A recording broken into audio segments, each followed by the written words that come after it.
Math YouTube চ্যানেলে আজকে আমরা দ্বিতীয় পর্বের 3 নম্বর স্কুলের কোশ্চেন আনসারগুলো দেখে নেব। যেমন দেখো 1 নম্বরে দিয়েছে নিম্নলিখিত প্রশ্নগুলির নির্দেশ মতো উত্তর দাও। দিয়ে প্রথমে দিয়েছে যোগ দিয়েছে, দেখো ভগ্নাংশের যোগ 1-এর 3 যোগ 1-এর 9 যোগ 1-এর 18 সমান কত। তাহলে ভগ্নাংশের যোগের সময় আমাদের কি করতে হয়, আমরা জানি যে নিচে যে হরগুলো রয়েছে আমরা ওপরেরটাকে লব বলি আর নিচেরটাকে হর বলি, তাই তো।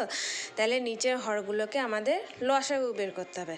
তাহলে লসাগু কীভাবে বের করবো, তাহলে এখানে আমাদের হরগুলো কী কী রয়েছে দেখো 3, 9 ও 18। তাহলে 3, 9 ও 18 আমরা লসাগু বের করব। তাহলে কত দিয়ে যাবে দেখো, 3টেই কোন সংখ্যা দিয়ে ভাগ করা যাবে, 3টেকেই দেখো 3 দিয়ে ভাগ করলে সব কটাকে কিন্তু ভাগ করা যাবে। তাহলে 3-1-এ 3, 3-3-এ 9, 3-6-এ 18।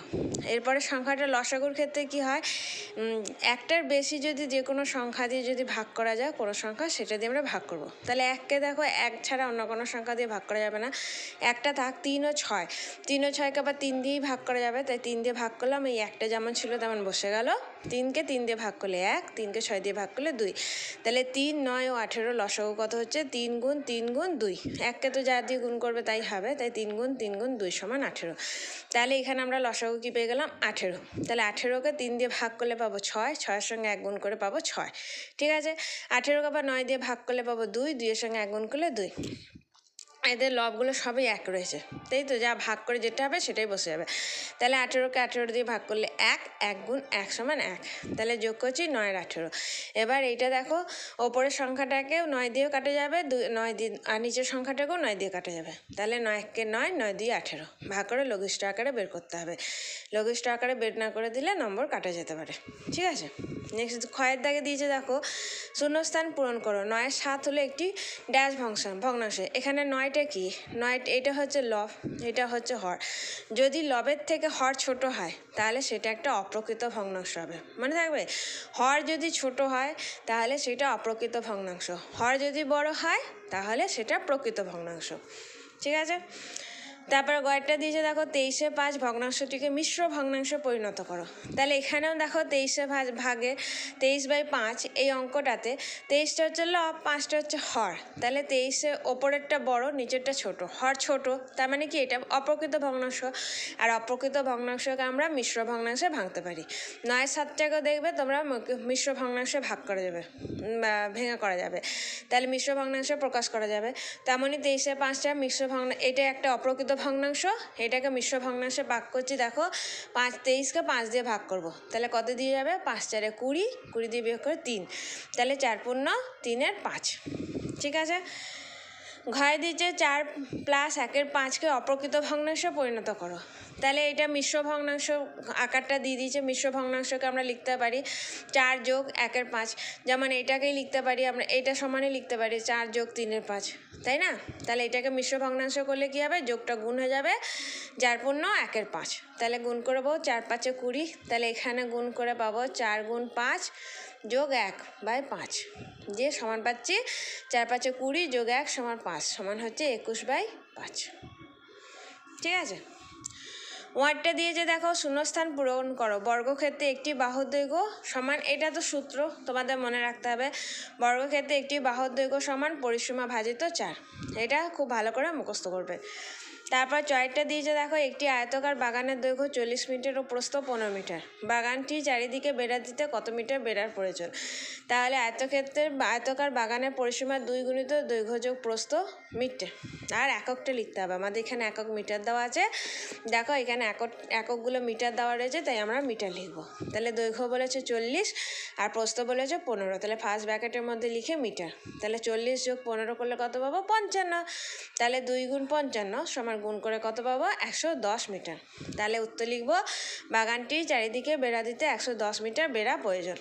ঠিক আছে, নেক্সট দিয়েছে দেখো 6-এরটা সরল করো। 6 গুণ 5 গুণ 4 ভাজিত 8 ভাজিত 8 ভাজিত 5 গুণ 7। তাহলে আমরা কি জানি বদমাস রুল অনুযায়ী, বদমাস, তোমাদের বদমাসের একটা আমি নিয়মের ভিডিও করেছি, তোমরা চাইলে দেখতে পারো। তাহলে এইখানে দেখো আগে কার কাজ করা হয়, এটা হচ্ছে মাল্টিপ্লিকেশন, এটা মাল্টিপ্লিকেশন মানে গুণ, অ্যাডিশন মানে যোগ, সাবট্রাকশন মানে হচ্ছে মাইনাস, ডিভিশন মানে হচ্ছে ভাগ, এ হচ্ছে এর, আর এটা হচ্ছে ব্র্যাকেট। তাই তো? তাহলে দেখো প্রথমে ভাগের কাজ হয়, তারপর গুণের কাজ। আর আমি বদমাস রুলের মধ্যে বলেছিলাম যে আগে থাকবে, মানে গুণ আর ভাগের মধ্যে যে আগে থাকবে তার কাজটাকেই আমরা আগে করব। তাহলে এখানে প্রথমে কে রয়েছে? গুণ। তাহলে 6 5 30, ঠিক আছে। তারপর গুণিত 4 ভাজিত 8, যেটা যেমন আছে তেমন পরপর বসিয়ে দিয়ে গেলাম। তারপর আবার দেখো এটা গুণ এসছে, তাহলে 30 গুণ 4 সমান 120, ভাজিত 8 যেটা আছে বসে গেল। এরপর আবার ভাগ এসছে, তাহলে আমাদের কিন্তু ভাগের কাজ আগে বলেছে বলে ভাগের কাজ আগে করতে যাবো না, ঠিক আছে? তাহলে অঙ্কটা ভুলে যাবে। এখানে মনে রাখতে হবে গুণ আর ভাগের মধ্যে যে আগে থাকবে তার কাজটাই আগে করবো। যেহেতু গুণের কাজ আগে দিয়েছে, আমরা গুণের কাজ করে যাব, ঠিক আছে? পরপর করব। তাহলে 120 ভাজিত 8 মানে হচ্ছে 15, বাকি ভাজিত 5 গুণিত 7।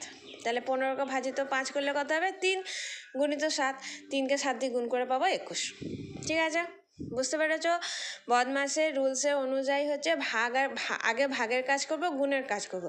কিন্তু কোনো সরলের মধ্যে যদি গুণ এবং ভাগ একসঙ্গে দেওয়া থাকে, তাহলে যার কাজ যে আগে দেওয়া থাকবে তার কাজ আগে করবে। এখানে গুণ আগে দেওয়া রয়েছে বলে আমরা গুণের কাজটাকে আগে করব, ঠিক আছে? তারপরে দিয়েছে সমান 100 ভাগের 57 ভাগ, মানে তোমার নেক্সট কোশ্চেন দিয়েছে দেখো, সমান 100 ভাগের 57 ভাগকে দশমিক ভগ্নাংশে পরিণত করো। তাহলে সমান 100 ভাগের 57 ভাগ মানে 100টা ভাগের মধ্যে 57 জনকে, ধরো তোমার কাছে 100টা চকলেট আছে, তাহলে 57 জনকে ভাগ করব, তাই তো? তাহলে কি করব? যেটা যতটা আছে সেটা কি হয়? নিচে বসে হর 100, আর ওপরে হচ্ছে 57। তাহলে নিচে দুটো শূন্য রয়েছে, একের পিঠে কটা শূন্য? দুটো শূন্য। তাহলে আমরা 2 ঘর পাই, 57 বসাবো আর 2 ঘর গুনবো, 1 2, তাহলে 0.57, ঠিক আছে? নিচে যটা শূন্য থাকবে ঘর পর দশমিক বসে যাবে। মনোযোগ দিয়ে করলেই অঙ্কগুলো ঠিক হয়ে যাবে। ঝাড় দিয়েছে দেখো, শূন্যস্থান পূরণ করো। আয়তকার চিত্রের অর্ধ পরিসীমা সমান দৈর্ঘ্য যোগ প্রস্থ। অর্ধ পরিসীমা সমান হচ্ছে দৈর্ঘ্য যোগ প্রস্থ, ঠিক আছে? তারপর ইয়ার দাগেরটায় দিয়েছে দেখো যে 213.25 সমান 200 যোগ ড্যাশ যোগ ড্যাশ করতে হবে। তাহলে এটা হচ্ছে তোমাদের পূর্ণ সংখ্যা আর ভগ্নাংশের মধ্যে যোগ। তাহলে 213কে ভাঙলে কী হবে? 200 যোগ 13 যোগ 3। আর 25 পয়সাটাকে কি ভাঙতে পারি? দশমিকের পর ক ঘর পর রয়েছে? 2, 1 ঘর পর, তাহলে 2 এর পিঠে 1 পিঠে দুটো শূন্য, 2/10। আর দশমিকের পর ক ঘর পর রয়েছে? 5, 5 পরে ত ঘর, ঘর পর থাকবে তটা একের পিঠে তটা করে শূন্য বসে যাবে, ঠিক আছে? তাহলে 2 এর 10 যোগ 5 এর 10। তারপর টয়েরটা দিয়েছে দেখো 472.84কে কথায় প্রকাশ করো। তাহলে 472.84 কথায় প্রকাশ করে লিখতে পারি 472 8.4%, ঠিক আছে? আর না হলে লিখতে পারি 472.84। এই দশাংশ শতাংশ না লিখে শুধু আমরা ডাইরেক্ট লিখতে পারি 8 ও 4। তোমাদের যেটা ইচ্ছা হবে সেটা তোমরা লিখবে, ঠিক আছে? নেক্সট দিয়েছে দেখো 1.25কে সামান্য ভগ্নাংশে প্রকাশ করো। তাহলে 1.25কে সামান্য ভগ্নাংশে প্রকাশ করতে গেলে কি করতে পারি? এইটা লিখবো 125 রয়েছে, 125 লিখবো, ক ঘর পর দশমিক রয়েছে, লাস্টের দিক থেকে গুনতে হয়, সবসময় লাস্টের দিক থেকে গুনতে হয়। তাহলে 1 2, 2 ঘর পর রয়েছে মানে একের পিঠে দুটো শূন্য দিয়ে কাটাকাটি করেছি দেখো, 25 দিয়ে কেটে যাচ্ছে, 25 5 125, 25 4 100। তোমরা 5 5 দিয়েও কাটতে পারো, না আমি একবারে কেটে দিয়েছি 5 এর 4, ঠিক আছে? মানে 125/100টাকে এরকম কাটতে পারো, 5 দিয়ে 10, 5 5 25, 5 দিয়ে 10 শূন্য, 5 5 25, 5 4 25, মানে 5 এর 4।